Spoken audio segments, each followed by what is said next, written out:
Hello friends, நம்ம இன்றைக்கி செய்ய போகிறது ப்ரான் எக் கிரேவி. பண்ணலாமா? ஃபஸ்ட்டு ஸ்டவ் ஆன் பண்ணிவிட்டு அதில் ஒரு கடாய் வச்சு 3 டேபிள் ஸ்பூன் ஆயில் விட்டுக்கோங்க.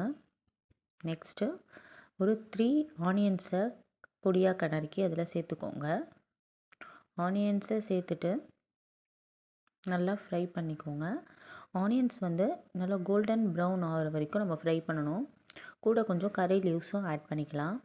கறி லீவ்ஸ் ஆட் பண்ணி நல்லா அதை கோல்டன் ப்ரௌன் ஆகிற வரைக்கும் ஃப்ரை பண்ணணும். ஆனியன்ஸை ஃப்ரை பண்ணிவிட்டு கொஞ்சம் டேஸ்ட்டுக்கு ஆனியன் வதங்கிறதுக்கும் சால்ட் சேர்க்கணும். சால்ட் சேர்த்துட்டு நல்லா அதை ஃப்ரை பண்ணுங்கள். நெக்ஸ்ட்டு பார்த்திங்கன்னா நம்ம மஞ்சள் தூள் சேர்க்க போகிறோம்.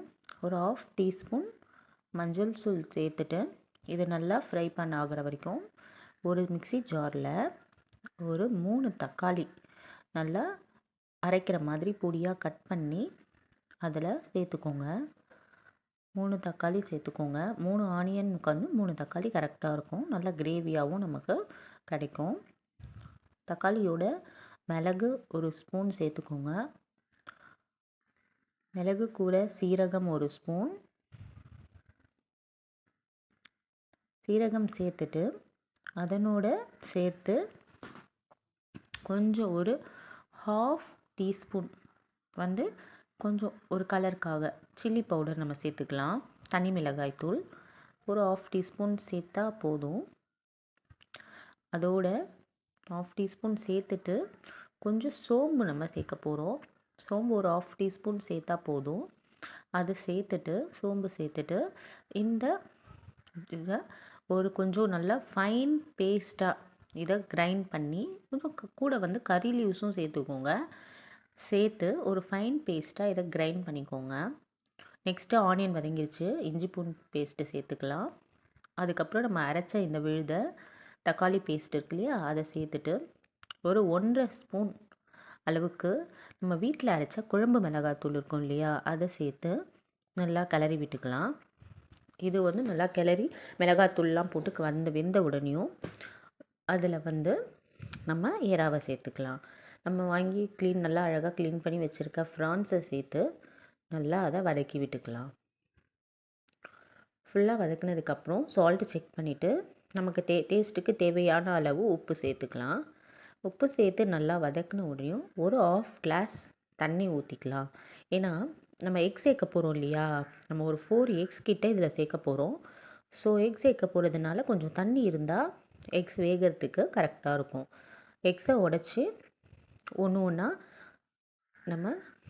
நம்ம செஞ்சு வச்சுருக்க எறா கிரேவியில் சேர்த்துக்கலாம். எறா கிரேவியில் சேர்த்துட்டு ஒரு 2 மினிட்ஸ் அப்படியே விட்டுட்டு நெக்ஸ்ட்டு திறந்து பார்க்கலாம். 2 மினிட்ஸ் கழித்து பார்த்திங்கன்னா அப்படியே எக்ஸ் எல்லாம் பாதி வெந்து ஆஃப் பாயில்டாக இருக்கும். இப்போது ரொம்ப ஸ்லோவாக ஒரு எக்கையும் நம்ம பொறுமையாக பெரட்டி போடணும். இல்லைன்னா எக்ஸ்லாம் உடைஞ்சிடும். நம்ம எடுக்கும்போது ஒரு முழுசான எக்காக இருக்காது.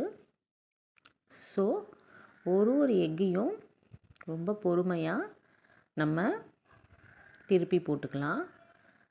திருப்பி போட்டு அப்சைட் டவுன் போட்டு அதை இன்னும் கொஞ்சம் வேக விட்டுக்கலாம்.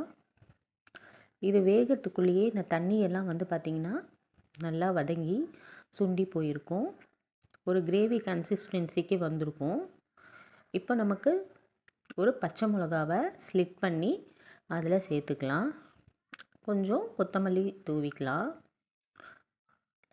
வேணும்னா நம்ம இப்படியே ஒரு குழம்பு மாதிரியும் வச்சுக்கலாம். இல்லை இன்னும் கொஞ்சம் நேரம் அதை சுண்ட விட்டு நம்ம எக்கு ப்ரான் கிரேவியாகவும் நம்ம இறக்கிக்கலாம். இப்போ நம்ம ப்ரான் கிரேவி ரெடி ஆகிடுச்சு.